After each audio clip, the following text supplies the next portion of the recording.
Now fans, in honor of our flag and our country, and in recognition of those who serve and protect it, we ask that everyone please rise, remove all headwear, and turn your attention to the Stars and Stripes and join us in the singing of our national anthem as performed tonight by the MAVRIK Machine.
Thanks to the American Legion, post-final 11, for providing the colors for tonight's game.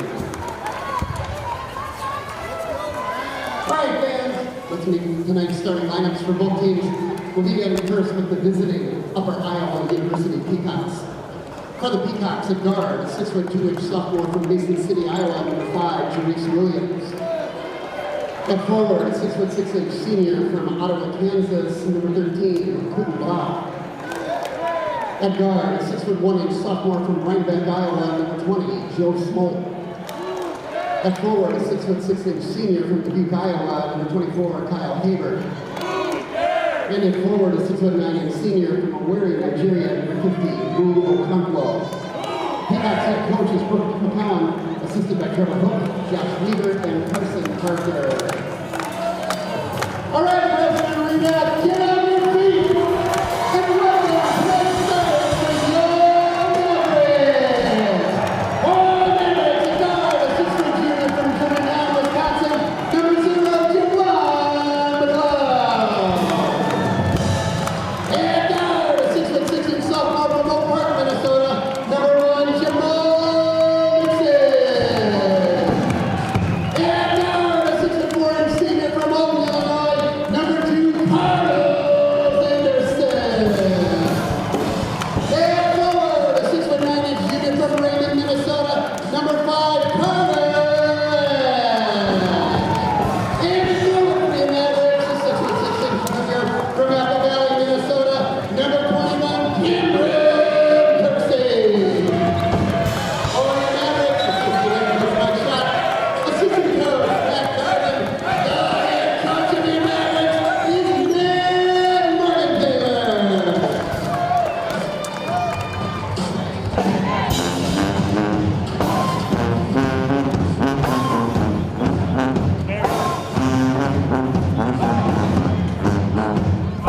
Ladies and gentlemen, welcome. You are looking live inside the Taylor Center at President Arena, and tonight's matchup is against 4 and 5 UpperIowa versus 7 and 2 Minnesota State University Mankato MAVRIKs.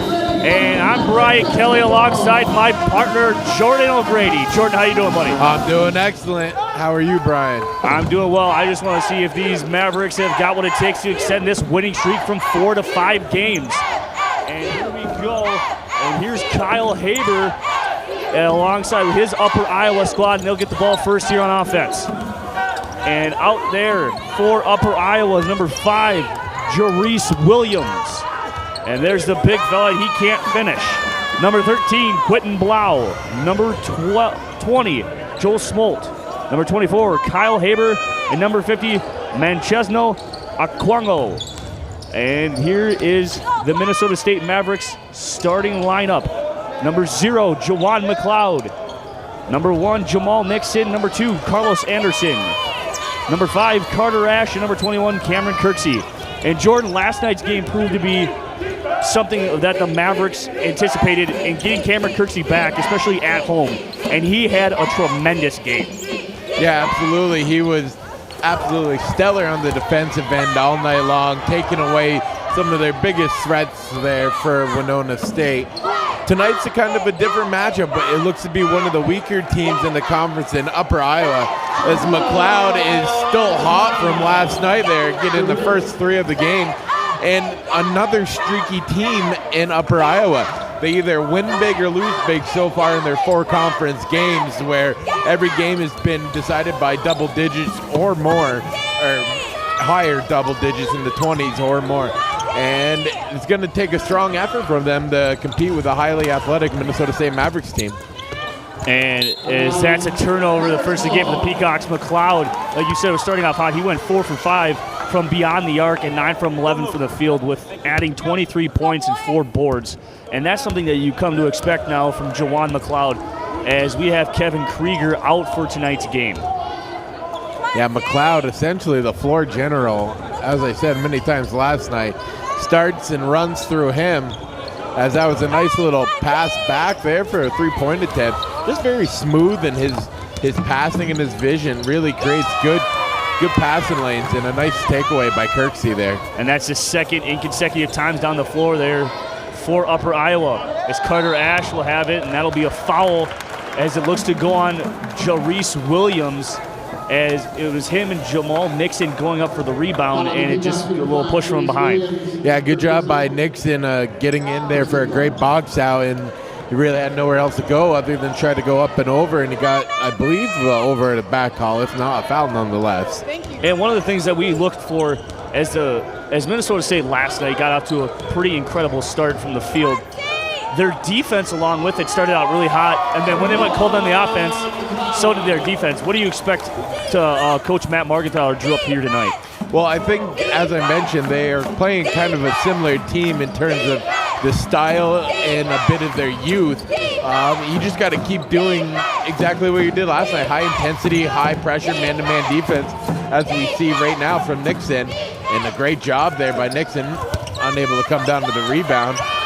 Double dribble, but they are going to... No, they're going to get a reset of the shot clock. Looked like it may have been a double dribble. But just keep playing this high-intensity man-to-man defense and just keep being better athletes, if you will, than the other team, and being able to get to your spots. Good help defense and just all-around good communication will lead to good success for the Mavericks. And one of the matchups I like to see as the big fella, Okonkwo. Yes, that's a difficult name. Yeah. We won't fault you. The big fella from Nigeria is 6'9". That's one matchup I like to see here, because he's 6'9", 250. And he is every bit of it. And as he goes out, so does Carter Ash. And I feel like that's something that Carter Ash is going to have quite a handful here in tonight's matchup. Yeah, no, it's a good test for sure, as Minnesota State hasn't necessarily seen a physical presence like Okonkwo. I will have this 100% correct in the next effort.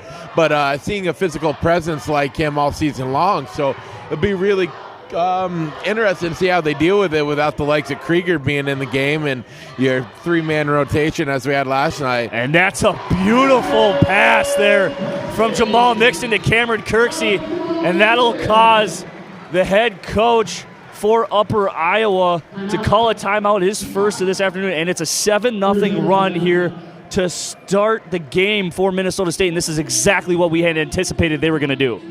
Yeah, head coach Bruce McCowan for Upper Iowa does not like this sluggish start from his Peacocks here, and Minnesota really just picking up from where they ended last night against Winona State. Great job already defensively, really forcing some tough shots for Upper Iowa. And again, McLeod getting in and picking them apart inside. We'll see what head coach Bruce McCowan has coming out of this timeout.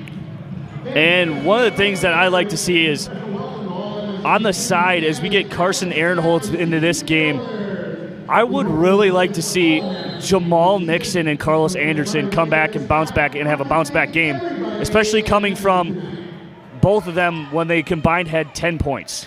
Yeah, you kind of read my mind there. I was just going to mention Nixon. He's been quiet as of late. Not quite the performance you would necessarily expect from him, but kind of filling a role right now rather than making plays, as a nice little touch floater gets down for Upper Iowa. And Jarice Williams gets that drought out, as it took them 3 minutes and 50 seconds to finally get themselves in the scoring column. And here's a deep three, and that will not even hit rim. But apparently they say it will, because the shot clock did in fact reset. Yeah, the official's going to fix that right now. Bruce McCowan, head coach for Upper Iowa, saw that right away. As they keep taking a look here, and they're just going to deduct that, so they'll cut that in half.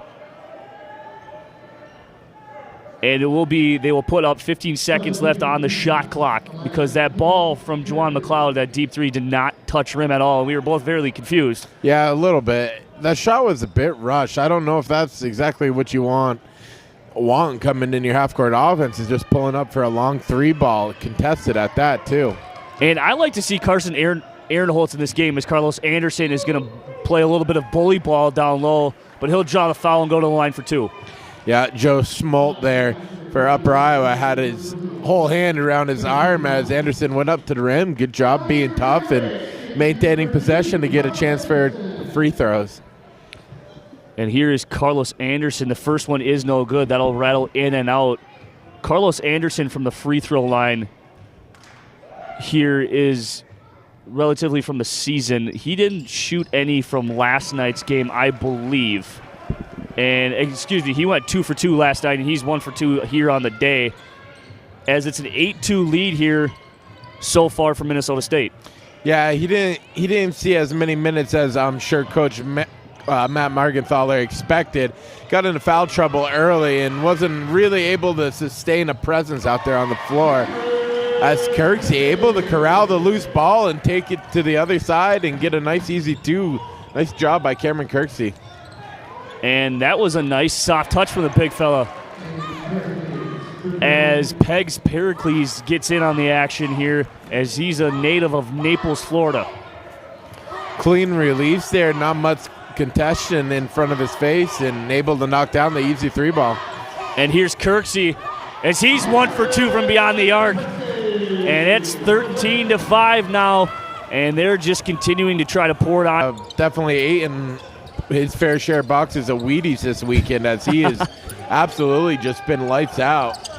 And followed up by a rebound there. Kirksey has been very impressive this whole entire weekend. I know it's still early here, but he's done everything right almost. I think it's just a difference when you coming off an injury and you finally get to play back at home, and a place where you feel comfortable with. He is a junior, so I think he's just the comfortable factor, and then he's got the home crowd and everything behind him, so I think that just gives you a little bit more momentum. Yeah, you got to give credit to the whole entire coaching staff and medical staff here for MSU, and really carving him out a path to recovery and getting back to being 100% and able to play at the level he's playing in such a relatively small recovery time for an injury that he had on his knee. So it's good to see Kirksey out here doing what he's doing. And so far early on, the Minnesota State is actually forcing Upper Iowa to shoot a lot of shots that they do not want. And they have a couple, as you see, Pericles makes a corner jumper over here, but it was just something that you've seen a lot of contested shots, and it's just quite nice to see that their defense is picked up quite significantly here, as early on in the season they were giving up a lot of easy buckets in transition, and even just on defense when it was just a half-court ball game. Yeah, absolutely. You know, like any basketball team or any team coming into the season, it's going to take that meshing time to figure out where you are and who you are. And Minnesota State here has been able to figure it out quite quickly here and early on in conference play. which is huge. When you get these early conference wins, they kind of slip your mind as you keep going on into this long grind of a season. But these conference wins start to add up, and sooner or later at the end of it could leave you in a really good place in the top 4 where you're hosting a conference playoff game. So right now, Coach Matt Margenthaler's got to be extremely happy with the overall success and improvements of his team this year. And now for Minnesota State getting his first minutes is Trey Bumgardner. Back into the game is Carter Ash. And alongside him for Upper Iowa, Kyle Haber and Okonkwo as he blows that inside layup. Yeah, had a nice easy look. I think Cameron Kirksey got a little too far out and wasn't able to come back and help. And Bumgardner kind of put Pericles on a little bit of a slip and slide there. He sure did. His ankles were almost broken, but he still had to stay upright. What a nice take baseline and getting up with a one-handed finish by Carlos. That was a very athletic move to get to the rim. And that's not something that we saw. We saw him go to the basket a lot, but it wasn't with the nicest finesse as that shot had. And it was the patience and the body control that we just saw there from Carlos that we're used to seeing that we didn't see last night. And, sometimes other guys step up and have a bigger game and lead the way, and I think it was more of a case of that and not so much a slump or a slide by any means from Anderson. And early on here, the Mavericks are shooting along right there. Cameron Kirksey goes in for 9 points already here to start it off, and they're shooting a astonishing 58% so far from the field. Yeah, really, really having a hot weekend. Everyone, their main contributors at Kirksey, McLeod, and Anderson so far tonight. Oh, almost Kirksey with a nice take there. Thought he was going to get the English on the ball to get it to go towards the hoop, but nonetheless, good hard drive down the lane to get to shoot 2. And that's on Okonkwo, his first. And here's Cameron Kirksey shooting a couple as Kirksey from the free throw line is shooting 82%, and that's legitly one of the best, or if not the best, on the team so far. As his first one is good. Kirksey went 4 for 5 from the line last night, and it's just nice to see that they're starting to pick up the free throw shooting, and it just obviously comes with time as the season goes on. Yeah, it's one of those things, that you don't necessarily think about. You read it in the stat line. I'm sure they practice their free throws every day in practice, but you never know once you get down to the end of the season and in the conference tournament time. Free throws really end up making or break those tight games that come down the stretch. So the higher percentage you can get, the better here. And they've gotten pretty much better over every game they played here as of late. But those usually do pay dividends at the end of the game. And Kirksey goes perfect from the stripe. Here's Jarice Williams. He'll kick it out to Haber. And that'll be a foul on Bumgardner, his first, team second. Yeah, very kind of ticky-tack there. Maybe grazed him with a hand, but going to get him with that one. I think you gotta get him with the arm bar there. I mean, as a player, you don't really like to see those fouls get called early because then it kind of just takes away your little bit of intensity from the game. Yeah, it makes you kind of rethink how you're going to play defense. And, with that kind of stuff, I feel like you got to let it go. Let the guys play ball. And that's a nice move there by Kyle Haber as he kind of just did a little Cinderella once or twice. Yeah, he used every bit of his pivot foot there, that's for sure. I think he used just enough, yes. I think you would like to say. But it kind of looked a little funny, but, well, who knows. And the baseline jumper by Anderson's no good. And here's Kyle Haber and company. The three-pointer is no good, and that's tipped out of bounds. And they're saying that's going to be off Carter Ash. But it looked like Cade Moritz could have touched that one last. Yeah, a little unclear from our angle. That's kind of a lackadaisical rotation defensively in transition for the Mavericks. These past 2 possessions in Upper Iowa has been able to get a few wide-open looks. Fortunately for the Mavericks, they are not quite able to capitalize on the long 3 balls. On the inbound is Joel Smolt, and he'll just throw it back to Quentin Blau. And here's Jarice Williams as he gets it in. And there's 5 quick ones for Jarice Williams as he's got this Peacock offense within 6. Yeah, these 3 balls are, again, much like last night with Winona, are doing just enough to keep them with the range. The Mavericks able to get out to a 9-point lead, but Peacock's able to find a way to close it, and a good job collapsing defensively there by the Peacocks. As Quincy Anderson was trying to find Jamal Nixon, but there was nothing there. And this switch, Mortz has kind of got a little bit of a size advantage and a body advantage on Anderson, as Anderson did a nice job there to throw the big fella under the basket, allowing it to tip out and have his team take control. Yeah, UpperIowa has a bit of size, but the athleticism for the Mavericks has kind of neutralized that advantage, if you will, here so far in this game, being able to outstep them down low and be able to get good rotation. And Baumgartner again. Mortz finds himself a little bit of a size advantage, but they're not giving it to the big fella down low. No, and I think they're doing a good job down low, Kirksey, Ash, and company, of really denying those low post entries and making them reevaluate or second guess themselves if that pass should be made. So a little deception there too, giving a little room, see if the big guys have the footwork to operate. They're doing a good little job down low so far. Here's Baumgartner on the wing. Anderson's jumper, short, possibly tipped, and that'll get thrown back into Kirksey as has that one knocked away. Yeah, I just don't like Anderson's shot selection at all tonight. He's taken multiple shots, fading away from the basket, not looking for any kind of open passes or open men on the floor. Kind of poor offensive output so far for Quincy Anderson.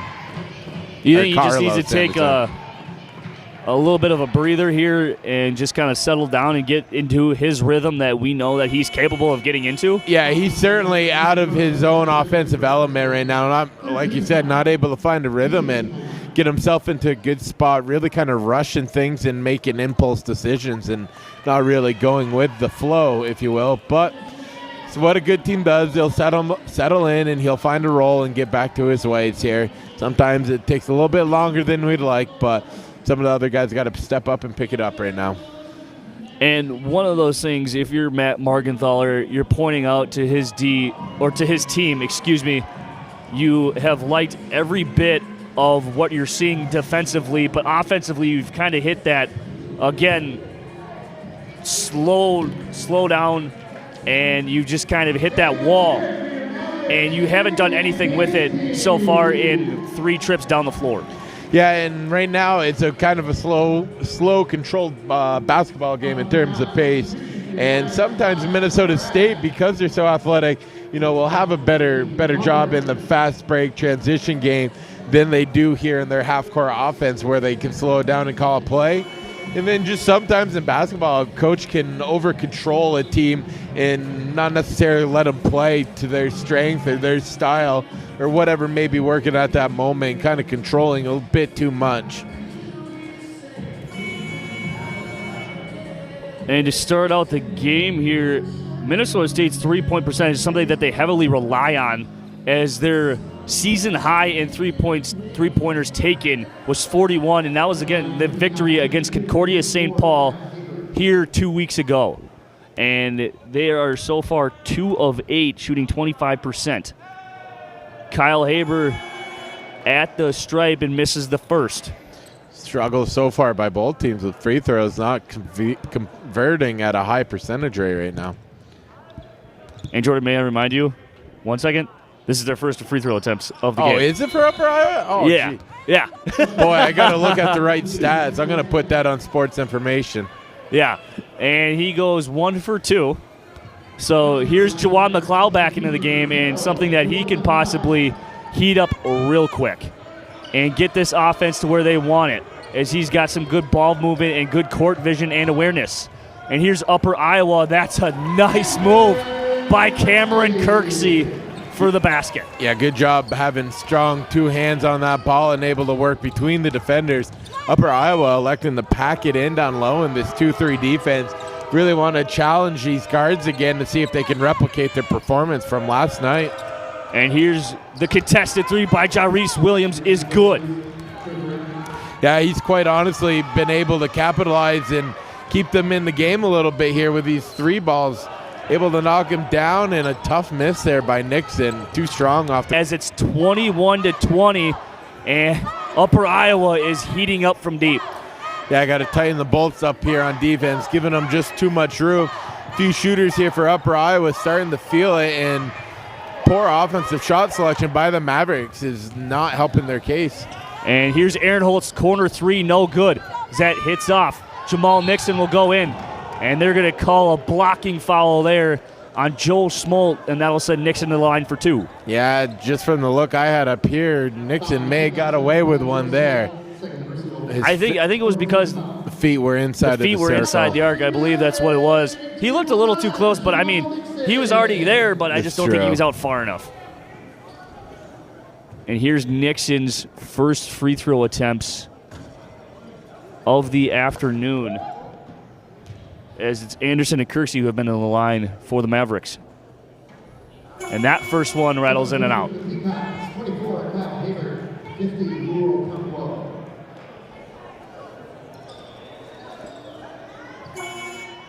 Substitution for Minnesota State. As here comes back in Carter Ash, as this is exactly what we expected. Everything of he's got his duty of guarding Okonkwo. And Nixon goes over from the line, and those are 2 crucial free throws right now. As Aaron Holtz gets the tip from Nixon, and he'll push, and he'll just slow it down. Yeah, Upper Iowa doing a really good job getting back in transition. This breakdown, luckily that didn't go in for Upper Iowa. As Nixon was wide open, there was nobody within 10 feet of the dude. And he just threw it up there, and Upper Iowa caught a break there. Kyle Haber going down, battling with Quincy Anderson. And that's some good defense from number 10 in black. Yeah, good job staying in front of him, not reaching or coming down on him. Carson Aaron Holtz, his three's no good. And this is exactly what we see when they're going into a shooting wall. Minnesota State relies heavily on that 3 ball. Yeah, it really does make or break them in some instances. As that's a good hard drive by Jarice to the rim there to take the lead here over the Mavericks. As we got Stomper right here. What's up, big fella? And as we're taking a look here, it's something that we got to keep an eye out, as Minnesota State is shooting 2 for 11 from 3. And there again, they're not moving the ball inside. And if you're Upper Iowa, you just might as well stick with this 2-3 defense. And that's a nice steal there by Juwan McLeod, and he takes it with some contact. Yeah, picked his pocket like down in the NYC subway system there, and able to bring it to the other coast and finish it. Great job by McLeod. Maybe that's the spark the Mavericks needed offensively. And Juwan McLeod does provide that instant offense that you possibly need. And that just took the lid right off the bucket, as they just went 3.5 minutes without producing a bucket. So that's something very crucial, as Okonkwo and Chris Olsen were a little bit not on the same page. And that causes a turnover, and that is turnover, I believe, number 4 here early on, as there's 6:30 to go here to go in the first half.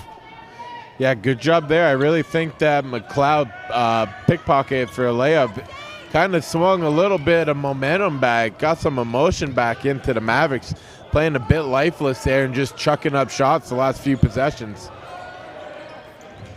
Anderson looking to drive and get stopped. He'll kick it out to Juwan McLeod with 12 to shoot. Anderson, a reverse layup, no good. Here's Kyle Haber.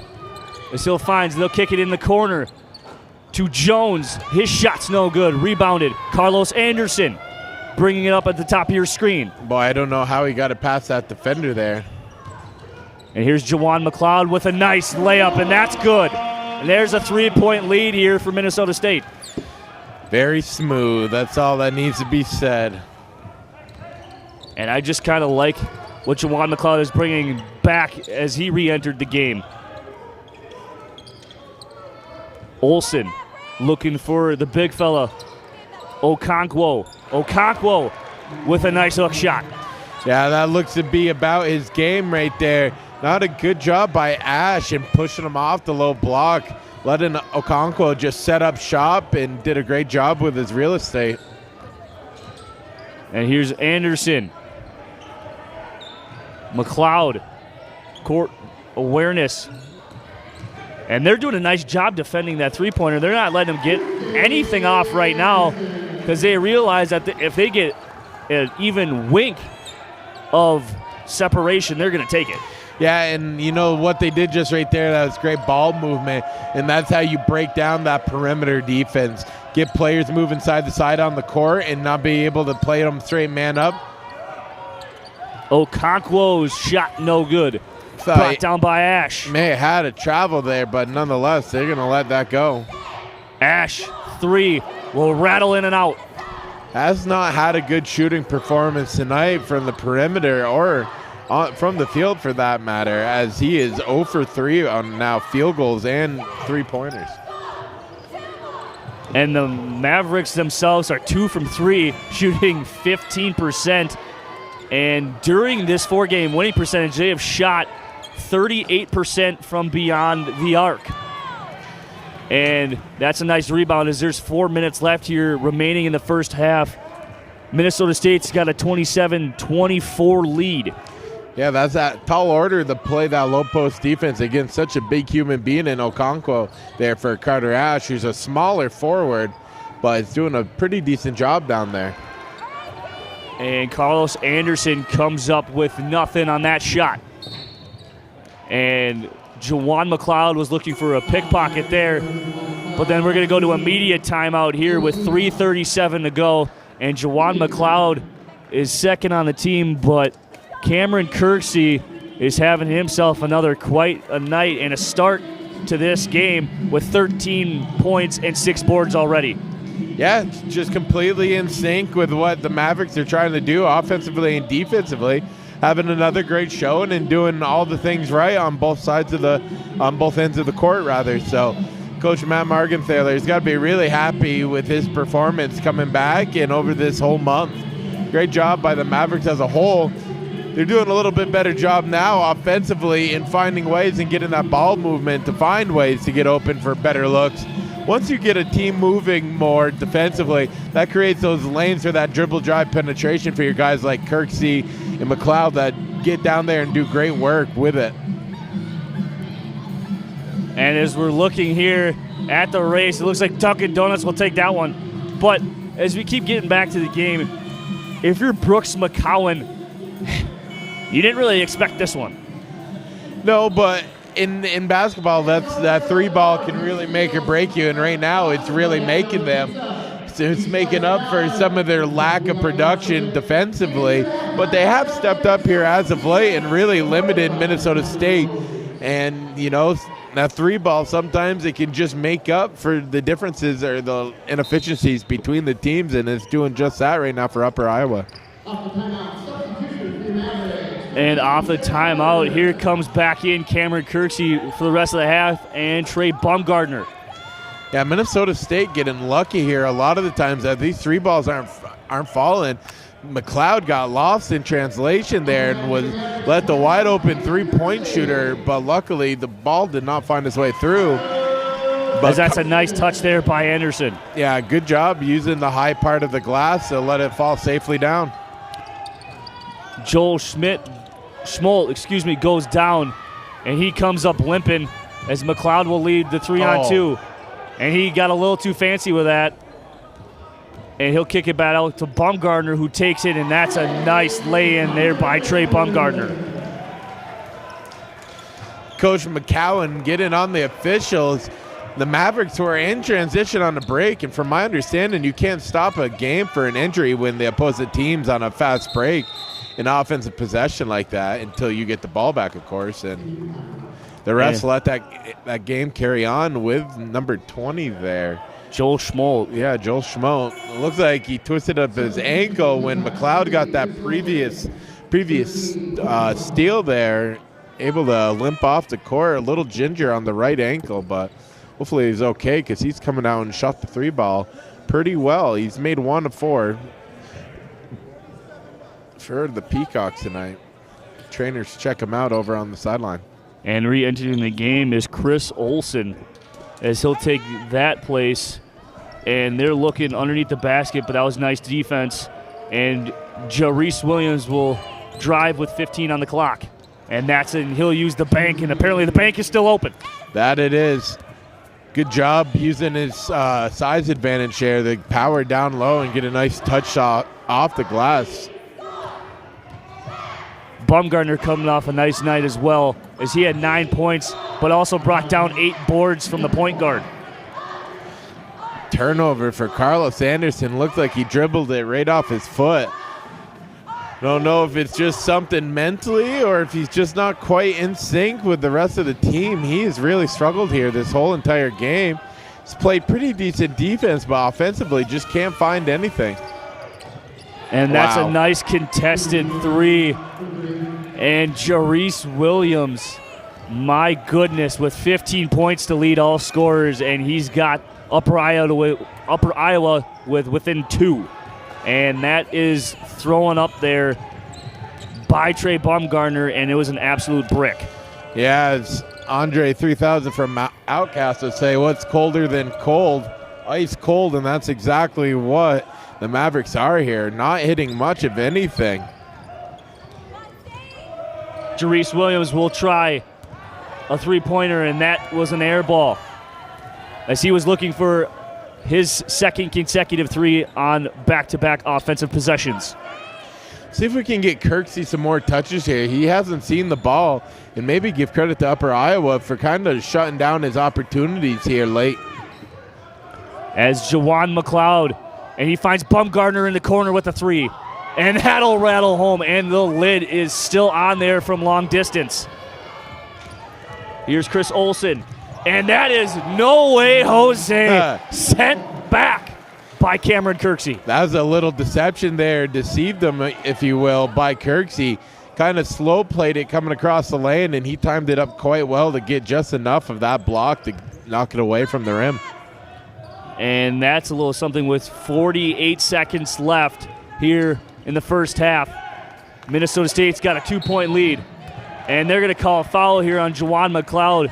And Kyle Haber will go to the line shooting 3. Yeah, I got a little too aggressive there. Got the hand into the arm of the shooter there. Haber will step to the line for 3. That's something you probably aren't looking for if you're Coach Matt Morgenthaler there, as that was just a quick catch and release. Maybe not the best shot offensively for the Peacocks, but bailed out and makes the first of 3. Kyle Haber, 2 for 3. And he has all free throw attempts so far for Upper Iowa. And here is Kyle Haber. He is shooting an astonishingly low for a college basketball player at 65% coming into today. But he makes all 3, and the Mavericks find themselves down by 1, and Coach Matt Morgenthaler will use his first timeout as he's got 3 remaining. Yeah, Mavericks got to find some of their shooters here, and Aaron Holtz and some of these bench players got to step up, start knocking down some of these shots. Bogarter and Aaron Holtz both struggling from the wing to knock down some of these long jump shots here. And it's really, really helping out Upper Iowa with these long rebounds and being able to get out and transition quickly here. Mavericks need to hone in and get some shots to fall here, because they're having some lapses defensively, and the quick release of Upper Iowa with these 3 balls is really challenging the Mavericks right now. And one of the things is the Mavericks have not at all had a 3-point drop in 11 shots. They started out 2 for 5, and then they just went ice cold from beyond the arc, and it's quite shown here as they're 2 for 16, which is a 12.5% mark. And that might not win you this ball game as they find themselves down 1 with 33 seconds to go. Baumgartner back up top, trying to set up shop. Anderson on Kyle Haber, and he'll go, and Coach McCowan, as Kirksey finally takes the lid off from deep. As Coach McCowan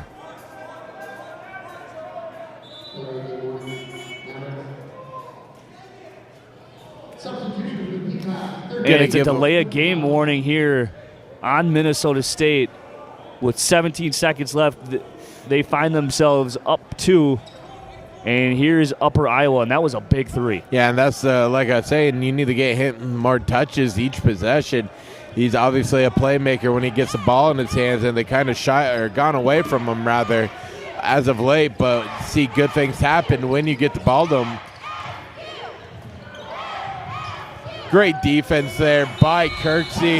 No, shot no good, and the Mavericks come back to take a 2-point lead here going in the half. Not the best job defensively, but just enough to be up 2 as we head to halftime here at Breslin Arena. And at halftime, the score is 34-32 in favor of Minnesota State. We will be right back with your men's basketball halftime show.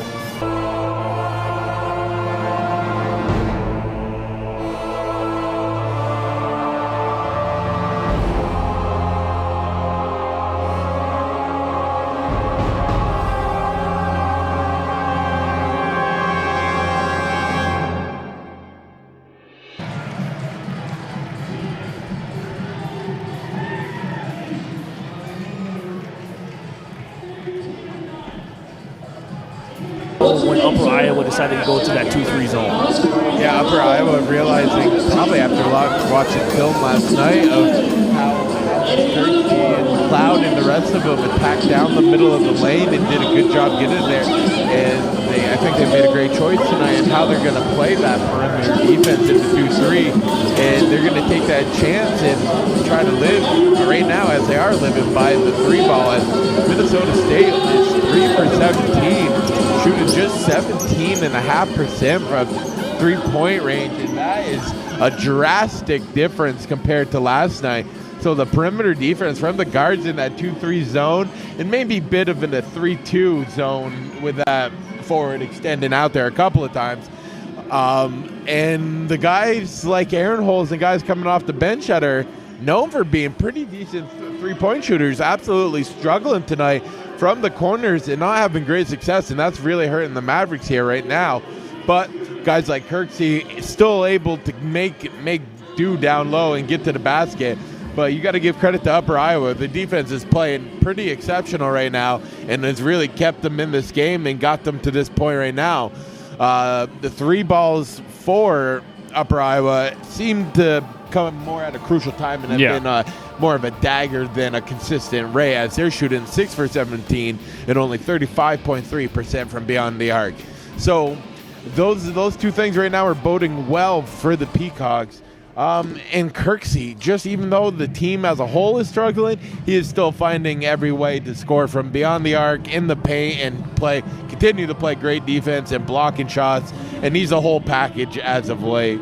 And then the 3-point shooting, as I just kept talking about, it's very porous right now. And McLeod maybe not finding or having as good a vision as he did last night and finding those open guys. I know he's hit Aaron Holes a few times in that far corner and not quite able to capitalize. But nonetheless, still find a way to be up 2 here at halftime, and that's always a positive. And to be up 2 after not playing as well as you know or you think you should is a big deal. And they just got to come out, play a little bit better defense.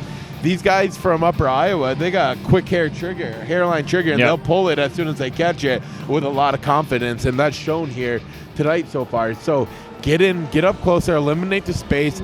Got to take a little bit more of a chance in your rotation defensively, maybe get further over and help than you want to, but you really got to slow down these 3-point shooters and trust that your man-to-man matchups defensively will be enough to keep them out of the paint there. And I think that's really the recipe, and of course not being so ice cold like just walking out of a walk-in freezer at Sam's Club, and would help too in knocking down some shots here. But, or maybe just from outside. Well, it's actually warm. It said 39 on the card today. I don't believe it. That was windows down weather. But anyways, the defense got to tighten up and limit those open 3-point opportunities. Just find some more rhythm that you did last night offensively. And I think it's a good job too defensively by Upper Iowa and really forcing them into this half-court style of offense, because that's not necessarily where Minnesota thrives. they thrive in more of a 50-50 mix, being able to get the ball out in transition and get running. And when you really slow them down, sometimes that eliminates some of the athleticism that they possess, and letting those big bodies start to lean on Kirksey and Ash down low, which has made it a bit more challenging for them to get to the rim. But you got to look to McLeod and Beauregard to step back up and start finding those open looks. And guys just need to simply start knocking down these opportunities they get. One of the biggest storylines here coming from the Upper Iowa side is Jerice Williams. He is showing why he is this team's scoring leader with putting up 13.7 points per game, but tonight he's got 15. Yeah, and it goes back to what we were just saying about the three ball, is that when they needed it, when the game was on the brink of getting into double digits or out of hand, so to speak, he's been able to come up and just hit a big three to get it back down to single digits, down to 7 and 6. And then when anything at that point can happen, you get a run. Next thing you know, you're up 2 after a bad foul by McLeod there for the 3-point, or the 3 free throws. Say that 10 times fast right there. Able to knock all 3 of them down and put them up 2 late in the first half, and that was huge. So right now, you got to be happy with Upper Iowa, because if you're able to keep it in that 6-point range, that's where you want to be, because you got the 3-point shooters. And when you're in striking distance like that, late in the game, couple 3-pointers, a foul, a turnover, boy, it could be a whole different game in a blink of an eye. So you got to be happy where you are as Upper Iowa. But Minnesota State, you just got to be excited to know that you got quite a ceiling here that you can exceed into in terms of potential, especially after your performance last time. Maybe expectations are quite high, but you got to step up, and when the bell rings, you got to step to the challenge. Yeah, and as this concludes our halftime show, we will be right back in 5 minutes with the second half. At halftime, the score reads Minnesota State 34, Upper Iowa 32, and we'll be right back. And you are watching MAVRIK Basketball here on MBN Network.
free ball to start the second half.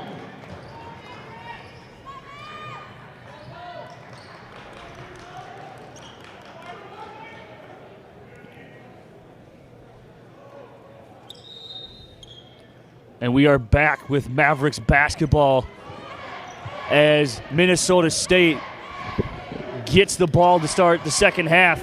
And out there on the court is Carlos Anderson, as he's got a nice lay-in right there. Alongside him is Jamal Nixon, Jawan McLeod, Cameron Kirksey, and Carter Ash. Out there for the Peacocks is number 20, Joe Smolt. Number 13, Quentin Blau. And right there, Kyle Haber answers with a three of his own. And then alongside him is Okonkwo and Jarice Williams.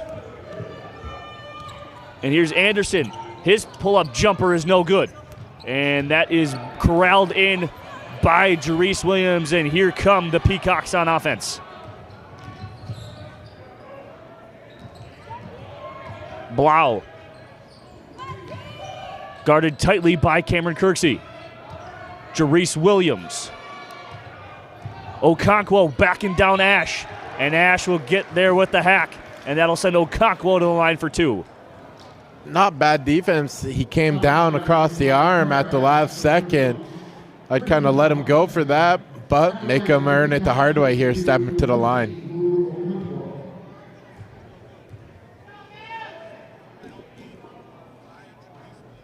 And that first one by Okonkwo is good. And as we're taking a look here at the free throw stats, they are 5 for 6 and 4 for 5 for Kyle Haber. Okonkwo misses the second. And here's Jawan McLeod to push. And he'll just settle down to set up this Minnesota State offense. Jamal Nixon looking to drive, kicks it out to McLeod. McLeod with 15 to shoot. Here's Kirksey in the corner, getting double teamed, as he'll take the jumper in the face of Okonkwo. Brought down by Joe Smolt. Smolt, three, no good. Nixon throws it out to Anderson. And here's Anderson, and he'll give it back to McLeod so he can set up the offense.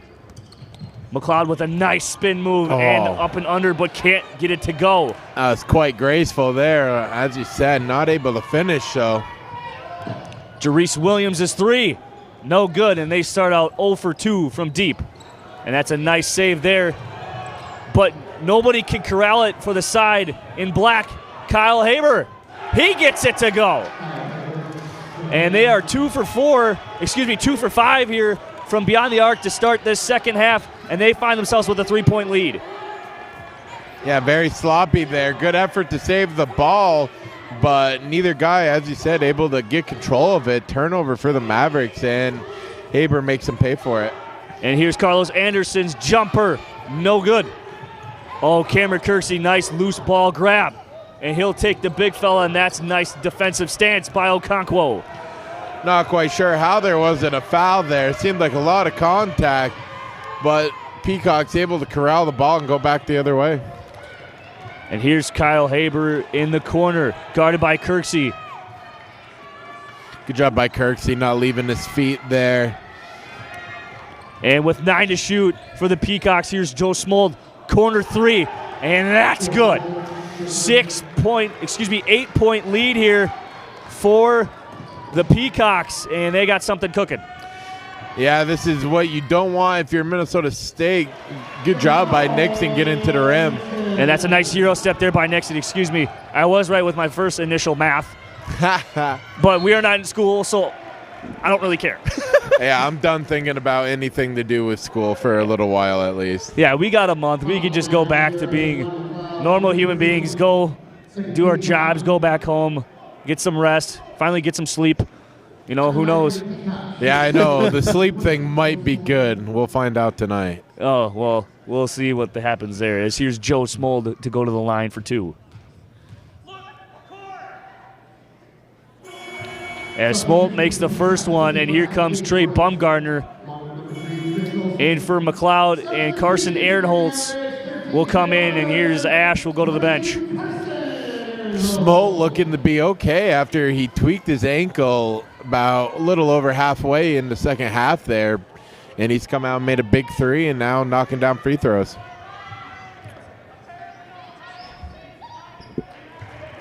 Schmoltz got 8 on the afternoon as he makes the pair. Here's Trey Bumgardner seeing his first action here in the second half as Juwan McLeod only played 3.5 minutes. Jamal Nixon.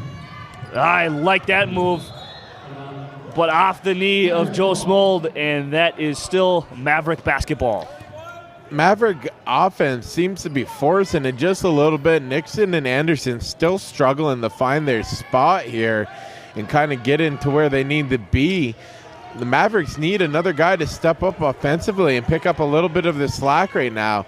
As a whole, the Maverick offense struggling, and a clear travel there, thinking about where he wanted to go before his mind actually put it into motion. And he got a little bit of the case of the happy feet. And here is Chris Olsen into the ball game, as it looks like him and Joe Smold could be a little bit of twins there. And Joe Smold is just on fire as he hits another triple. Yeah, everything's very smooth for Joe right here tonight. The second half, he's came out and been the spark that the Upper Iowa team has needed. And that right there is Matt Morgenthaler will call it and say he's had enough, as he's got to light some sort of fire in under his guys. Yeah, if you're Upper Iowa, you got to be very pleased with the coaching here. They've made some great adjustments in how they're going to deal with Cameron Kirksey and company, and they've really shut down the main threats of the Minnesota State Mavericks. And the guys I keep mentioning, Aaron Holtz, Anderson, and Nixon, are not stepping up to this challenge and making up for the great coaching and play calling by the Peacocks here. So Coach Matt Morgenthaler may have to get creative in how he's going to deal with this new defensive strategy of the Peacocks. And Jamal Nixon got that bucket. That would look like to be kind of key, but they have nothing to answer for it on the defensive side, as they have just come out on fire. Yeah, they're almost playing a little box in one when Kirksey's in the game. They want to make sure every time Kirksey touches the ball, it's going to be a difficult possession for him, and don't let him get an easy one-on-one matchup, because he's able to beat defenders quite easily off the dribble when you give him that. As it's a 15-4 start here for Upper Iowa to start this half. And that's just something that you got to like if you're Coach Brooks McCowan.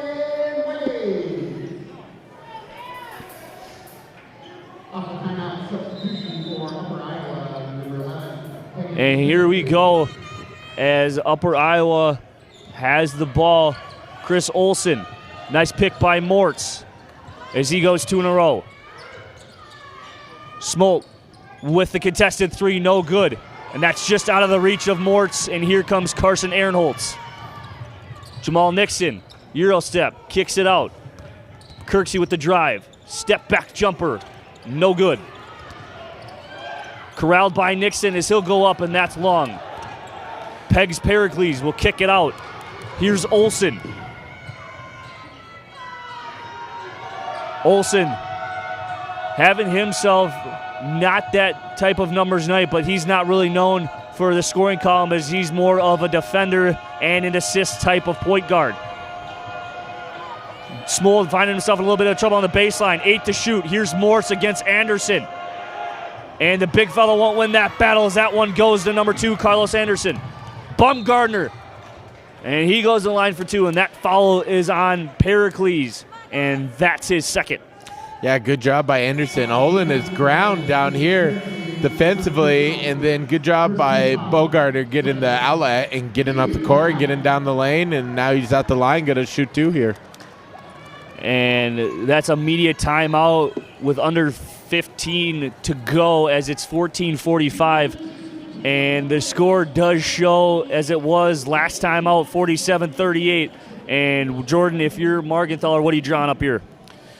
got to find a way to get some better open looks here. They're doubling down when Kirksey touches the ball here.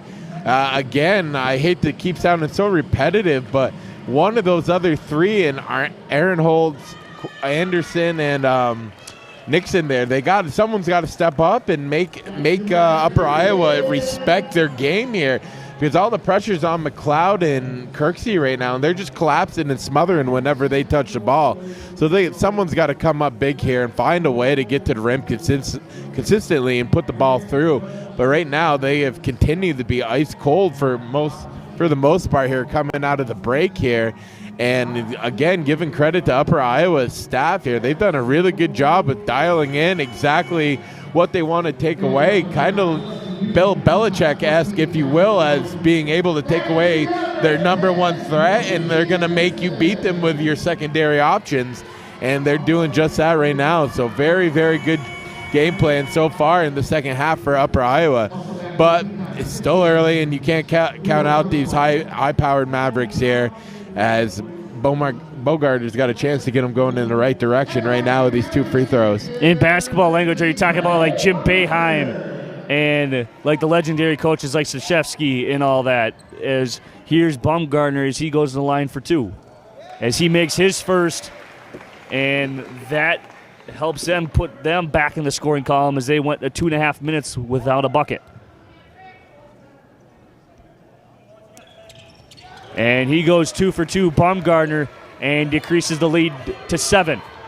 Here's Olsen as he tries to get his team back as they went 2 straight appearances down on the offensive side without a bucket. And here is Okonkwo as he gets a travel, more maybe like a double dribble. But then again, I'm sitting up here, they're down there. So we'll just have to do a wait and see, as it seems like every time Pegs Pericles comes into this game, it's a full court pressure, but it's just one-on-one. Yeah, they want to make you work bringing the ball up the court. They don't want you to be able to bring the ball up court, get the call from your coach. Really makes you a little bit faster pace here with it. And here's Baumgartner with the drive on Pericles as he goes to the line. And 1 for Trey Baumgartner. Yeah, good job of getting to the lane, and then as he starts to stumble through the contact, able to get a nice shot up and get it to fall here for the old-fashioned 3-point play. And I just kind of like it. He took the contact and he embraced it. Yeah, when they see that rim, they go get it, and they don't shy away whatsoever. Baumgartner's got 7. As Olsen looks to McCowan, his head coach, to look to see what their play they are going to run. Here's Haber looking for the wide-open Jones, and he's got himself 2 points. Yeah, Haber has had a good night dishing the ball around and making some crucial 3-pointers. Coach has got to be pleased with him, the third man, essentially stepping up and making some big plays for Upper Iowa so far tonight. As they are favoring that right side of Baumgartner because they're forcing him to go left, as they know that's his strong hand. Kirksey got Jones, turns and faces, and then that didn't even move. He is really patient when he gets in that triple threat position there. He really assesses all the options he's got in front of him, and when nothing else is there, he's able to put up a nice, silky, smooth jump shot. And brought down by Anderson as he's looking to go coast to coast. Carlos Anderson with a nice layup as he's got Minnesota State within 2, and there's the second timeout used by Coach Brooks McGowan. And see, that's where Minnesota State does a lot of their good work right there, getting a quick rebound after a good defensive possession and pushing the ball up the floor and making the defenders guard you side by side rather than in front of you and trying to get in front of you. That's a good job there by Anderson getting to the rim and finishing. Finally, that was a good drive there finally for him and to be able to finish.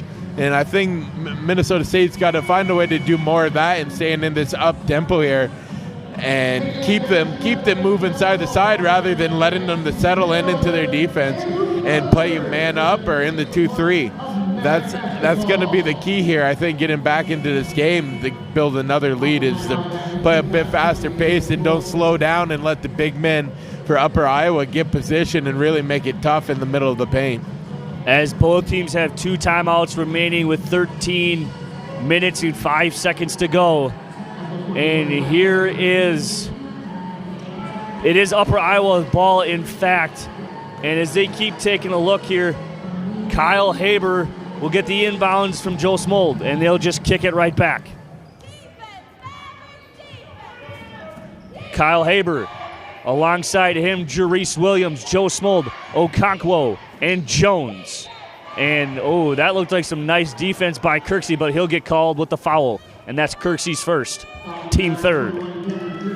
For a guy that plays as aggressive a defense as Kirksey does, that's almost surprising that was his first foul tonight. I mean, I kind of see where you're coming from, but you also have to say at the same time, wow. How he was able to sneak his arm up in there and get that off the rim is beyond me. Quincy Anderson, and the Mavericks' first lead since 7 minutes to go it says halftime. Right. Sorry. But I got a little bit ahead of myself.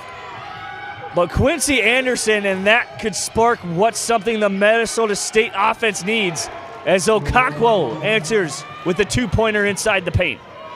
Good little shoulder fake there, able to get a nice shot up and over, Kirksey, for a nice finish. Here's Bumgardner, 3, short.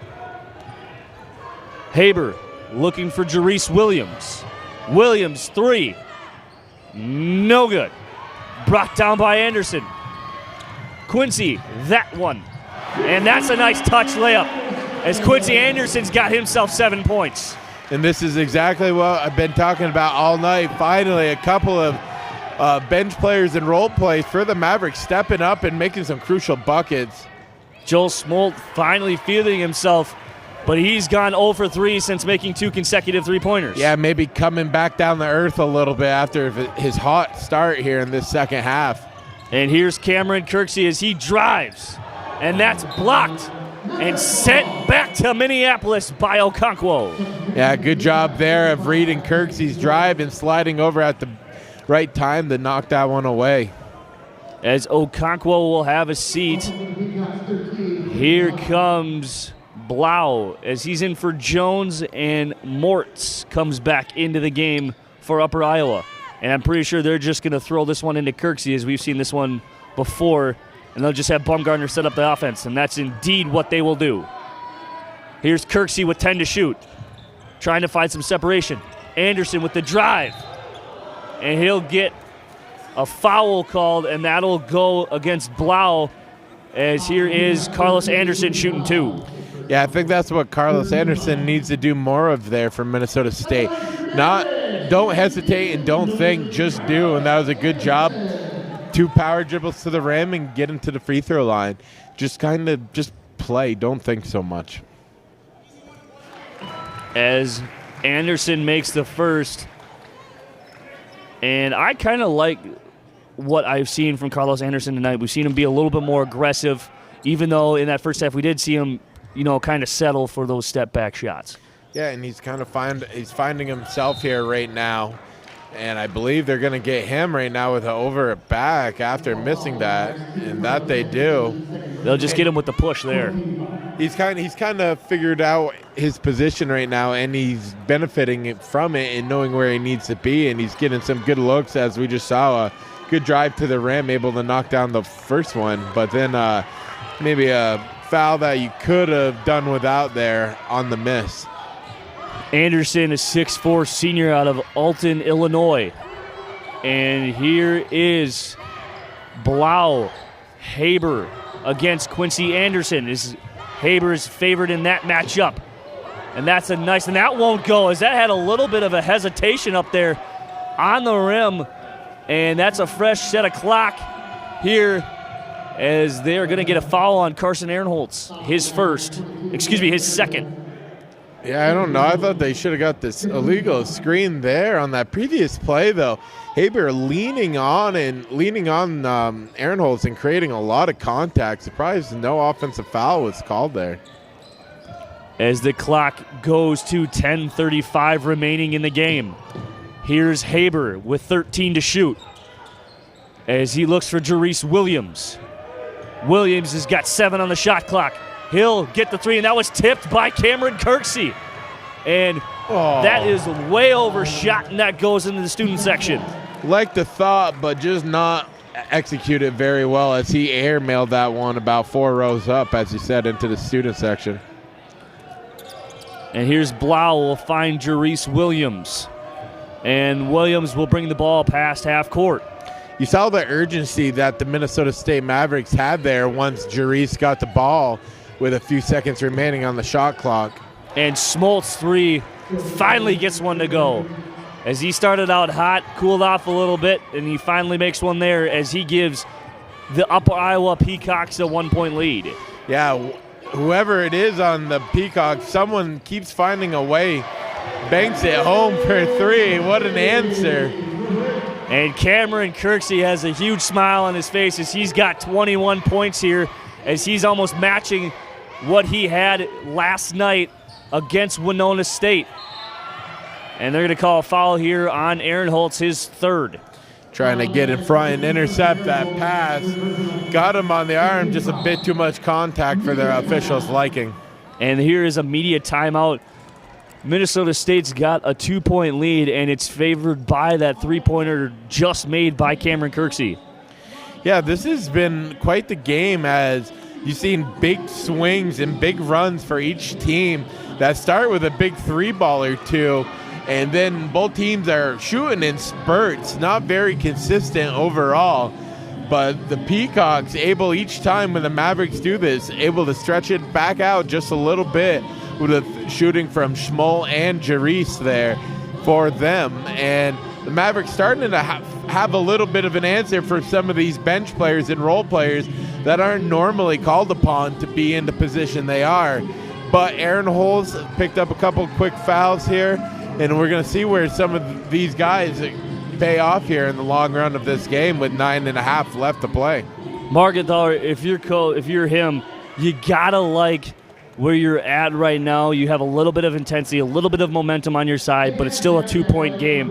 And you just want to settle your guys down and just say, hey, continue to do what you're doing and continue to drive to the basket. If that would be my plan. Yeah, but in terms of that, Upper Iowa is doing a good job at thwarting what they're doing, and they're making great adjustments to what Coach Matt Markenthaler is doing. And it's really slowing down the play of Kirksey, and we haven't seen much of McLeod here as he's had sort of an off night in terms of all the other things he does other than scoring. So we'll see who can step up here for the Mavericks in the late going. We haven't seen Baumgartner since the 16.5-minute mark in the second half. Baumgartner finding Anderson. Anderson's layup. He gets fouled by Blau, and he goes back to the line for 2. Peacocks 13 with Blau. Second personal. 14 foul. And that's the 4th team foul, second on Blau, as he's got both this half. Anderson cannot get that one to fall as the free throw percentage continues to drop here for Minnesota State as they are 7 for 12, which is a 58% from the line. Anderson makes the second, and he gives a high five in disgust to Quincy Anderson. You know, a little bit of this, too, maybe some expectations after the performance we saw last night. Much slower paced game comparatively for the Mavericks here, and as quite the shooting performance by the Peacocks tonight, as every time they've needed a crucial basket, they've been able to get it from either Haber, Schmoll, or Jerice. And right now, the Mavericks doing a better job of slowing it down here. And here's Blau, and he gets it to fall. That's a nice friendly roll there as he ties up this game at 57. Yeah, and just as I say, he's able to make a big, crucial 3 to, as you said, tie it up here. Anderson. And here's Kirksey with the 3. He can't get that one to go. Baumgartner kicks it out to Aaron Holtz, and they get a fresh set of 30. It's been a lot of long rebounds tonight with the 3 balls that have been shot. as Quincy Anderson takes a deep three, but he'll follow his shot, and he gets in and throws it right back in. Yeah, great effort, not giving up on the shot, and able, like you said, to gain possession again and finish.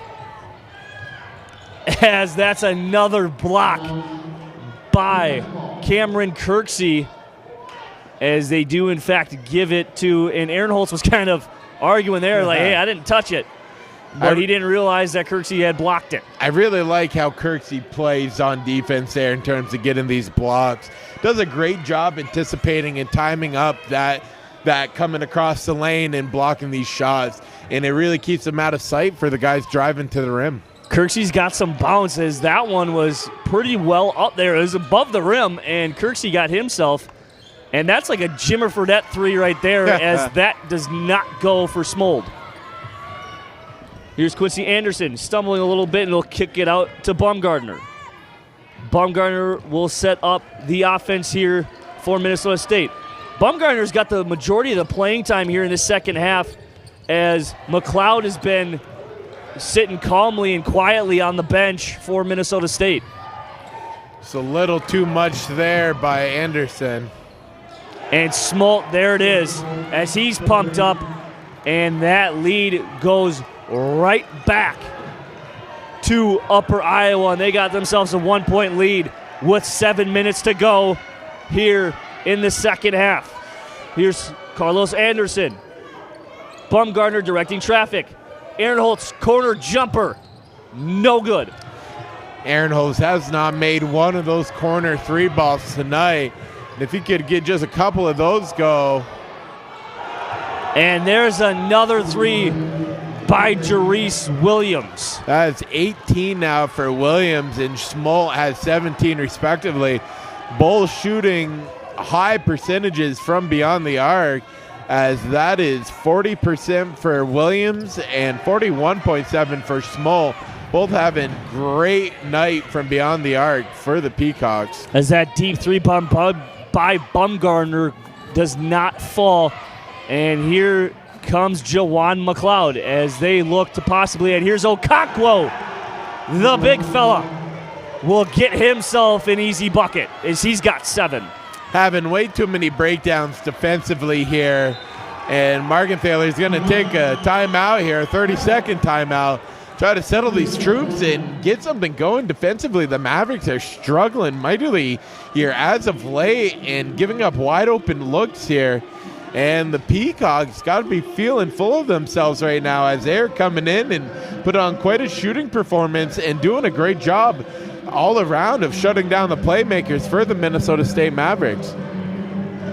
And I kind of like what I'm seeing by Coach Markenthaler.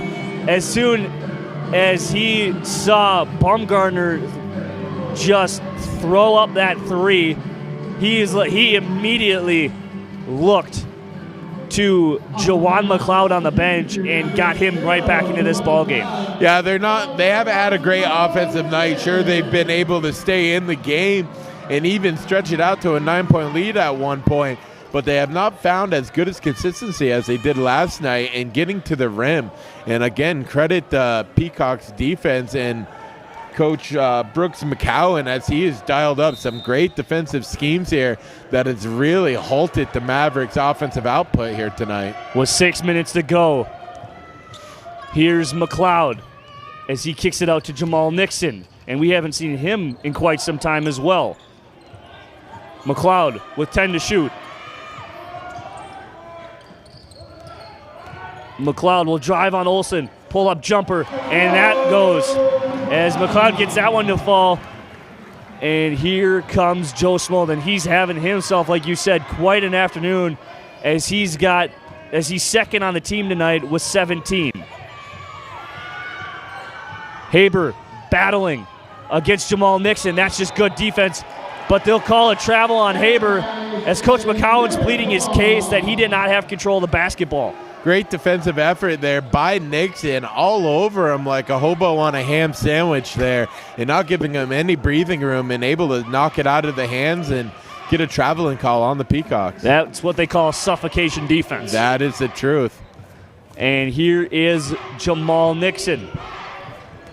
Anderson with a nice drive, and he gets completely hacked. And you could hear that from up here, and Morgenthaler's just a little bit beside himself that he didn't get that call. Yeah, that's a good 5-star. He may have a handprint right across his arm and chest there after that one. And you see Carlos Anderson in the corner here. He's shaking that arm a little bit. And he's like, yeah, he did hit me. I don't know why you didn't see that. He's saying he made my heart skip a beat with that punch to the chest. As they were kind of baiting, as they know that play was coming to Kirksey, and they'll just kick it into Aaron Holtz.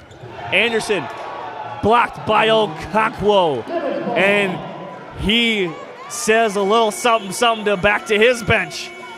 Yeah, that may not necessarily be the guy you want to go head up against down in the middle lane when he's got firm position down there. He's every bit of 6'9".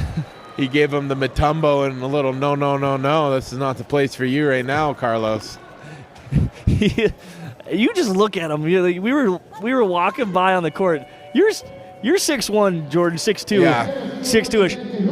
He's 6'9", 250, and my goodness, is he ever. Yeah, I don't think I would ever be able to get a shot up and over him if we were playing one-on-one. The guy's reach is unbelievable, and I think he, under the radar has been a little bit of the factor. It's the length of these big men for Upper Iowa, and it makes it a bit more difficult on how they're going to attack the rim.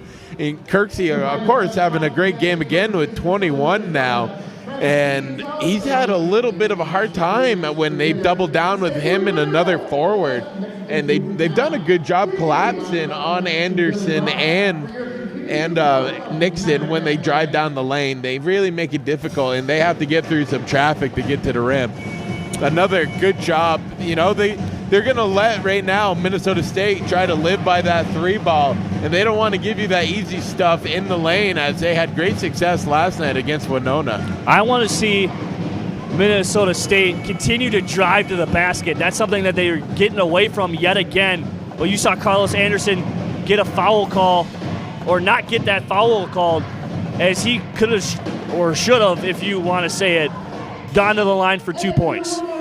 I do kind of like, though, the physicality the officials are letting being played. It makes a bit more exciting basketball, but there does come a fine line when you got to make the call. And here's Anderson with 8. Step back jumper is no good. That's short. Yeah, he has just not been effective with that pull-up fadeaway jump shot at all tonight. Here is Smolt. Aaron Holtz. Jarice Williams, 3, no good. Brought down by Jamal Nixon. Nice tough board by Nixon there, bringing it down and able to secure it through the contact. And here's McLeod with 4:30 to go. McLeod with a nice spin move. Pass to Jamal Nixon, and one. Foul on Jarice Williams, his second, team 5th. And there's a bit of the McLeod we saw last night. Good job getting the lane, defense collapsed, and able to dish it off to Nixon for a very nice finish off the glass, and now a chance for the old-fashioned 3-point play. And Nixon's got 4 points here tonight as we get just halfway past the 9 o'clock hour. As you could hear a pin drop with that free throw, Carlos Anderson comes down with the board, and that's a fresh 30 here for Minnesota State. McLeod looking for Anderson. Anderson getting double teamed. Finds McLeod. And that will just go off McLeod's hand as he was trying to get a little too fancy there. Yeah, ran out of too much real estate there. I think he got down further than he intended to and not able to make a pass out to the wing there. As that's a nice drive by Olsen. Okonkwo with another dunk. He's got 9. Okonkwo stepping up big here late in the game, playing excellent double-team defense, making it very difficult for any one of the Mavericks down in the paint. And I was reading today about last night's game. Morgenthaler was arguably said that was one of their best ways of showing their resilience. And they had the lead, and they knew they weren't doing very well. But Winona State just didn't shoot the ball very well, but they still kept with it, and they did a very nice job with maintaining that lead. As there it is, Jawan McLeod will get that stuck, and that's a jump ball that belongs to Upper Iowa. Yeah, that's quite unfortunate. Possessions are starting to come at a premium here for the Mavericks. I know we're down 6, but we have not shot very well whatsoever here as of late and in the second half in its entirety. Let's see if they can somehow rally here, play some good defense, and get a few nice buckets. As Aaron Holtz will get called with his 4th personal, and that'll send Joe Smold to the line with a 6-point lead. Let's see if he can increase it. Yeah, Schmoltz kind of had his way with Aaron Holtz all day offensively. Aaron Holtz not able to get around these screens as smoothly as he would like to stay in the face of Joe Schmolt. And Joe has quite the quick release on his shot, so any space is going to be beneficial for him. As that's a nice little mix there as Quincy Anderson comes into the ballgame for Jamal Nixon. And I'm surprised. I thought Quincy Anderson was coming in for Carson Aaronholtz. As Aaronholtz last night had himself a game. He didn't do much in the stat column, but he did a lot just defensively with helping people out and causing havoc. Yeah, they were all in unison last night defensively, and they are operating at a high level. Tonight, not so much, but I think that is starting to show some of the inexperience and the youngness of some of these players on this Maverick team. But you got to look to your leaders to be able to pick them up and make those big plays when needed. With 10 to shoot, here's Kirksey inside as he loses control. Anderson with 5 to shoot. Carlos Anderson. McLeod with a deep 3. And that's a nice going in there, but they're going to call a foul on Kirksey, and I think he just kind of tripped over his own feet. Yeah, maybe some inadvertent contact there, and able to draw the foul. That puts them in the bonus, or that is the 8th foul, so they are in the bonus already here, and now they go to 1-1. And this is going to start to get in some dangerous territory here if they can make these free throws. On the verge of becoming a double-digit game here, and the Mavericks need to find something here really soon offensively to be able to stay in this game, as it's now a 7-point lead for the Peacocks.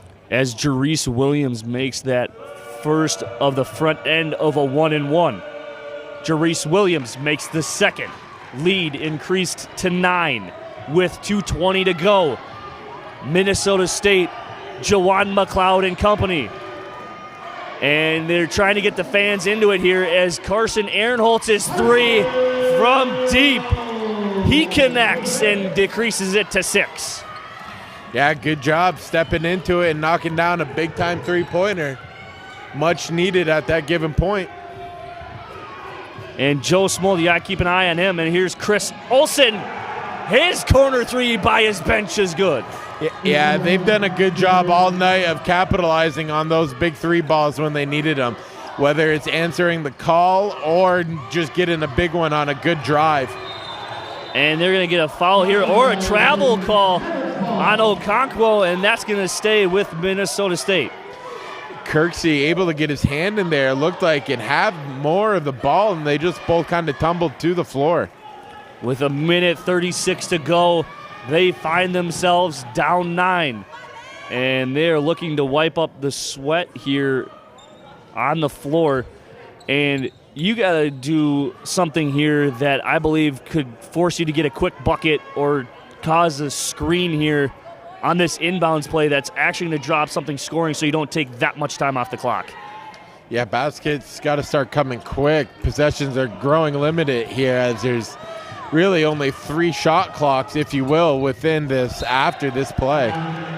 And that is off Cameron Kirksey, and the turnovers just continue here for Minnesota State as that's their 8th. And here's Kyle Haber, and they're going to get him for the foul here on Quincy Anderson, and he'll go to the line for 1-1. That'll be Kyle Haber. And that's nice that they called it on Quincy Anderson instead of Carson Aaronholtz. Yeah, I was actually just going to say that. That would have been his 5th personal. And the possibility of Minnesota State extending their winning streak to 5 games is in jeopardy as the lead increases to double digits, and the biggest this here tonight for Upper Iowa. Yeah, and this is a very dangerous territory with just under $130 left here. Being the Peacocks being in the bonus here and a very good free throw shooting team. Long 3 ball, no good by McLeod. And here's Quincy Anderson will go back up, blocked by Okonkwo. And they're going to call a foul down on the ground. And I believe they are just going to do this. That's the team's 6th. And that goes on number 5, Jerice Williams, his 3rd. And Jerice Williams is having himself quite a night alongside his counterpart. And that's a nice 3 by McLeod. Timeout, Coach Morgenthaler. And the lead is now at 8 for Upper Iowa with 1:12 to go. Yeah, if the Minnesota State doesn't get a stop here on this next possession, that could be really detrimental to the final outcome here. They need a couple more quick scores to get it back into a 1-possession game here. Kind of going to have to live by the 3 ball with 1:12 left. Being in the bonus, and any foul is almost giving them free points, as the Peacocks have shot very well from the free throw line, shooting at 80% tonight, while the Mavericks just shooting a abysmal 57.1%. Not the outing you're looking for. And they're shooting abysmal 24% from the three-point line. They're 7 for 29 tonight compared to the 15 for 34. 44% for Upper Iowa, and they are shooting almost 10% above what they are on the season from deep. And that is what's contributed to this 8-point lead here for Upper Iowa with 1:12 to go. You know, one thing with these 3-pointers that Upper Iowa has been hitting tonight is it seems that when they've hit them, it's been at quite crucial times and has really been a big factor in contributing to this lead, for Upper Iowa. And as they're looking to get into bounds, and they're just going to a trap, as Joe Smold will kick it to Chris Olsen, and they'll try to go down, and that's a strip by Quincy Anderson. And here's Quincy Anderson will lay it in. And there goes it down to 6. Joe Smold is looking as Blau will get it right there. We'll send it back to Smold, and they're looking to break it. But they are getting trapped as they finally call a timeout with 1 second left to get it across half court. Yeah, great job, great pressure, and good communication and getting to the spots you needed to be on that full court press there. And able to make him use a timeout. Unfortunately, wasn't able to get the 10-second call here, as we are now at 48.8 seconds here. And do or die right now, being down 6, a 2-possession game, but looking a little bit bleak here for the Mavericks in the very late going of this contest. And the freshman Quincy Anderson has played some big minutes here coming in late as he's gaining his experience with Jamal Nixon sitting on the bench. The sophomore has not played his best ball game tonight, but thank the Lord for Quincy Anderson as he's got 11 alongside Carlos Anderson. Yeah, they've been able to replicate a little bit of what they've done here and there throughout the game from last night, but nothing really stringing together and really being a really go-to factor for the Mavericks here. But nonetheless, 2-possession game, 48 seconds left. If they get a big turnover here in a bucket, still anything could happen. And they'll get it into Blau as he gets it across half court in time. Williams trapped, and that's almost picked by Quincy Anderson. And they're finally going to call a foul here on Quincy Anderson. And Morgenthaler's kind of giving it to the referee here, as tonight's referees are Rhett Lamaro, Tom Maurer, and Perry Olson. Yeah, this bonus here for the Peacocks is really, really hurt the Mavericks here.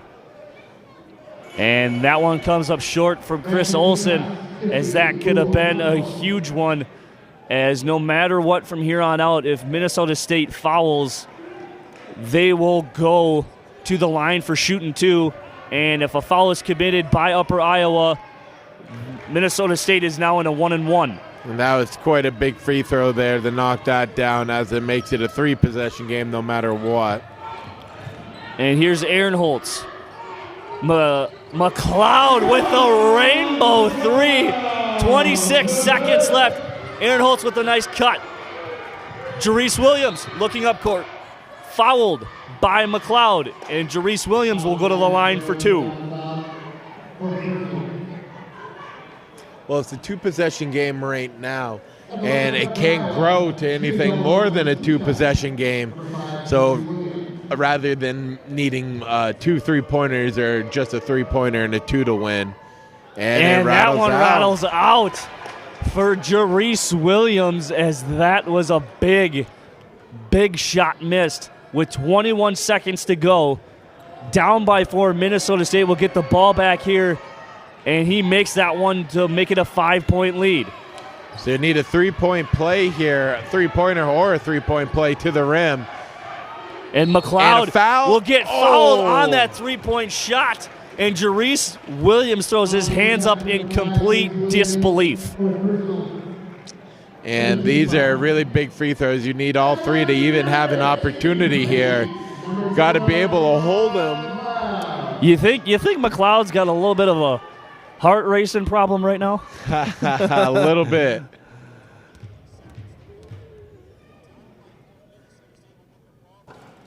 As McLeod's first one clunks off the front of the rim, as that was a big free throw missed. Yeah, that might be the sealer of Minnesota's fate there. See what happens here on the second. And he'll miss that one as he comes up short again with the lead to 5. He's missed 2 out of the 3. As McLeod gets one more, as he was fouled from a deep free throw attempt, because I believe the reason why they called is because they didn't allow him any space to land, as he goes 0 for 3 from the line, and that's just a dagger in the heart for Minnesota State. And Kyle Haber and Quincy Anderson are going to have to be broken up here, as they were kind of jawing back and forth and getting into a little bit of a scuffle. And they're going to go to the monitor here to see who was out by, because Coach Matt Morgenthaler was arguing that it was off a University of Upper Iowa player, and it looked like it was off Haber, if I'm not mistaken. Yeah, I believe you are right there. Very, very poor outing from the free throw line tonight, as the Mavericks shooting just 47% from the line, and 3 straight misses there from McLeod at the free throw line. Pretty much just sealed the fate for the Mavericks tonight. But give much credit to the Peacocks coaching staff, as I really think the coaching staff determined the outcome of this game, as they had a great game plan this whole second half and shutting down the main factors and contributors of the Mavericks offensive team there. And their 3-point shooting has really sealed it and really put the dagger in multiple times. Yeah. And really, the 3-ball for them carried a lot of big swings and momentum. I know they've said they've hit them at clutch times and crucial times in the game, but they have just absolutely done it consistently when they needed it, and put this game just out of reach with the bonus and the good free throw shooting of the Peacocks. And it's just the free throw shooting and everything, as you look on the faces there of just disappointment here on the faces of Bumgardner, Ash, and Nixon, as they know they had this opportunity a little wasted here, but they're technically not out of it yet, as it is the possibility of getting 5 points in 13 seconds. All they have to do is just keep on pushing. It's kind of like in football. You just need that onside kick, a quick touchdown, and another onside kick. The probability of that, not too likely, much like a steel bucket steal. Oh, yeah. May not necessarily be what's in the cards tonight for the Mavericks. As in fact, it looks like they're just going to keep it with the possession for Upper Iowa. And here's the man-to-man full court press for Minnesota State coming into play.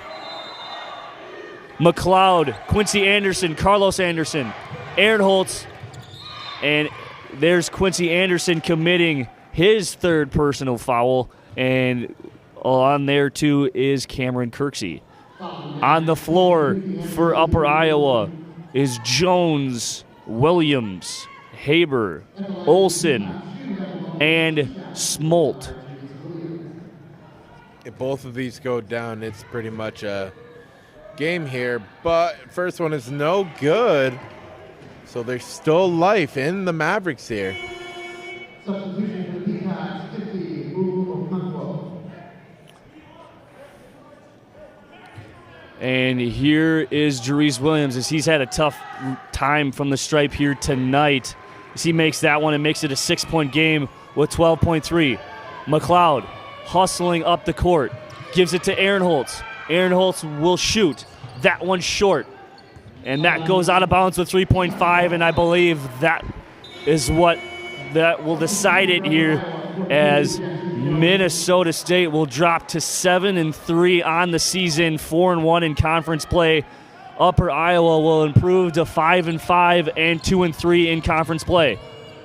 And they're just going to let, in fact, this one run out, and they'll give it to Joe Smolt, and he'll just run it out. The final score here at Breslin Arena inside the Taylor Center is Upper Iowa 80, Minnesota State 74. We'll be right back with the post-game wrap-up.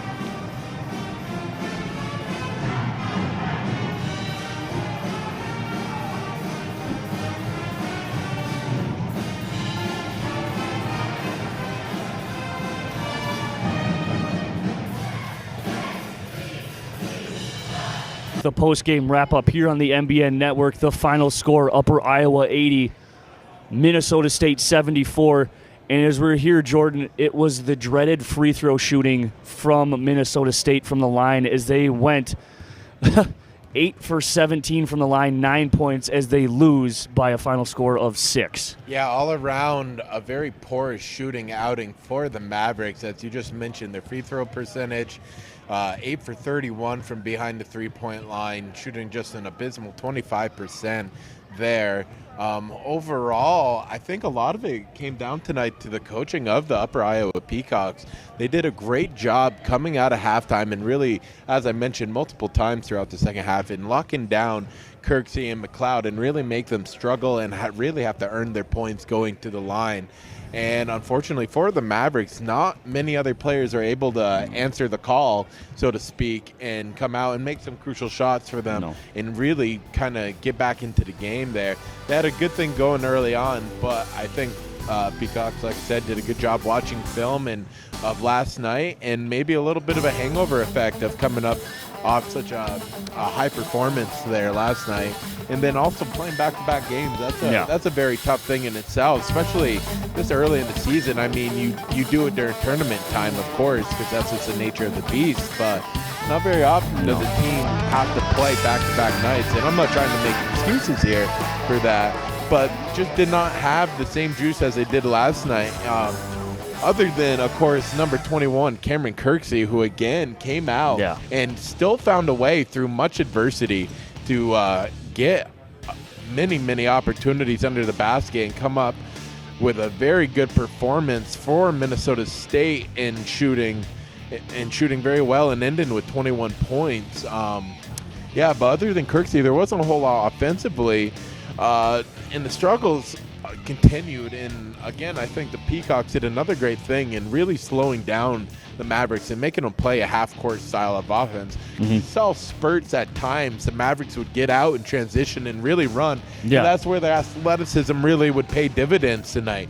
But the big men for Upper Iowa able to really disrupt the game in the paint, and they did a good job of doubling down on Kirksey whenever he got a low post touch, and that proved to be really key. And no one else really found a way Exactly. to step up. And I'll definitely give Kirksey the player of the game again because he had the battle all night down low and some really big bodies.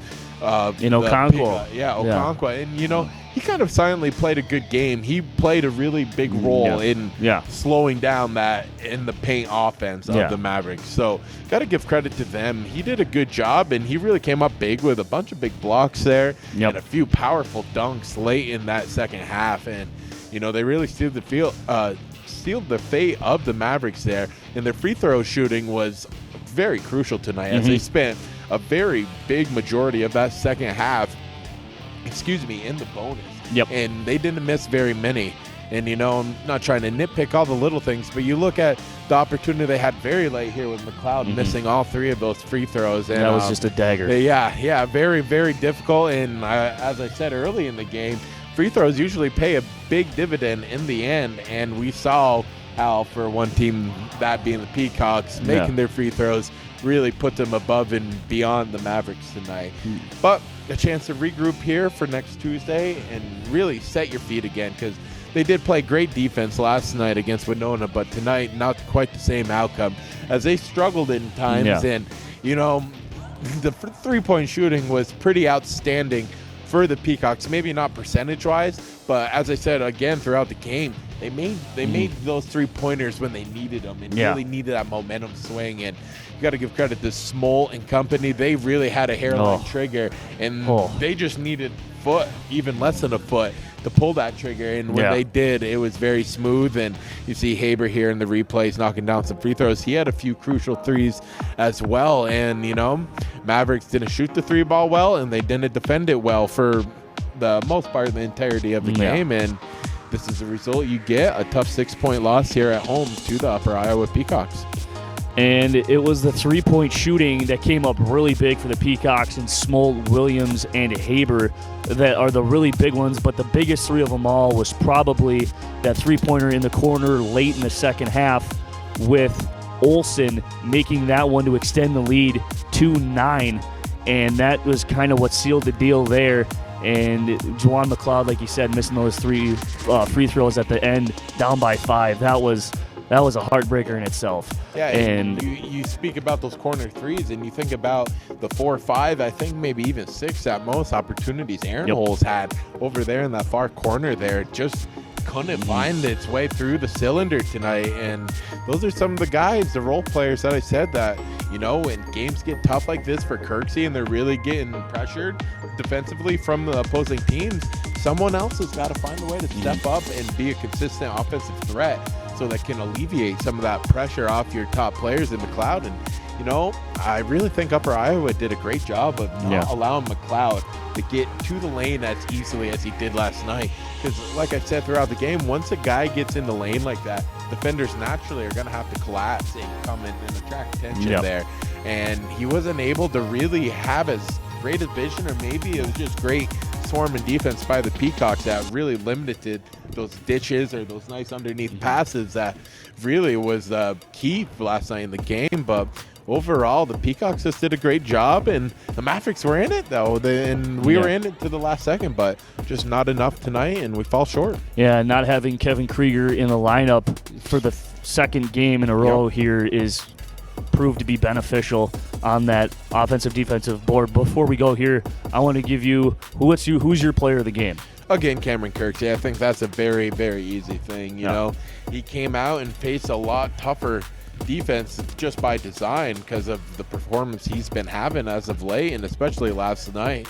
And I think they just looked at the film and go, he's a hot hand right now. Yeah. And they started out right away in the first 5 minutes looking. Out to a 7-0 run right away. Just looked perfect and carrying on right where they were. But, as the game carries on, coaches make the adjustments, get the proverbial chess pieces in the right place, and they did just that, and they were able to get the queen, so to speak, tonight. Yeah. And Minnesota State men's basketball drops a heartbreaker here to Upper Iowa, 80-74, dropping their record to 7-3. Upper Iowa improves to 5-5.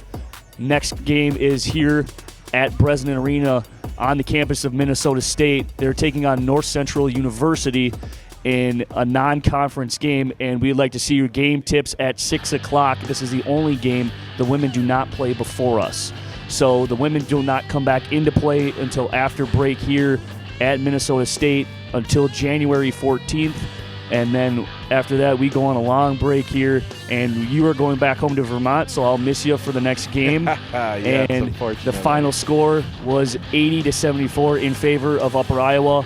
Alongside my partner, Jordan O'Grady, I'm Brian Kelly. You are watching another presentation of Minnesota State men's basketball here on the MBN Network. Go Mavericks.